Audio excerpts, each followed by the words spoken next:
এক রাজ্যে দুই কৃষক জানু আর মানু। তাদের ফসলি জমির মাঝে একটা খাল ছিল।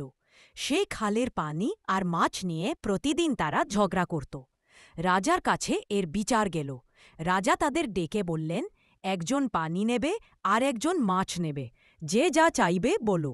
জানু বলল, আমি পানি নেব। মানু বলল, আমি মাছ নেব। রাজা মৃদু হাসলেন। তাদের চালাকি বুঝতে পারলেন। তখন তিনি একটা শর্ত দিয়ে দিল। রাজা বলল, জানু, তুমি যখন পানি নেবে পুরো পানি তোমার জমিতে নিয়ে যাবে, মাছ একটাও নিতে পারবে না। জানুর মুখ ম্লান। এটা পানি নিলে তার ফসলের জমি ডুবে যাবে। তারপর রাজা মানুকে বললেন, আর তুমি মাছ নেবে, তবে তোমার ভাগে কোনো পানি থাকবে না। মানু থমকে গেল। পানি ছাড়া তো মাছ বাঁচেই না, শাখে ফলন হবে না। দুজনেই বুঝে গেল নিজেদের ভুল। তারা রাজার সামনে হাত জোড় করে বলল, মহারাজ, আমাদের ভুল হয়েছে। আমরা ভাগাভাগি করে নেব। পানি আর মাছ দুটোই সবার প্রয়োজন। রাজা খুশি হলেন।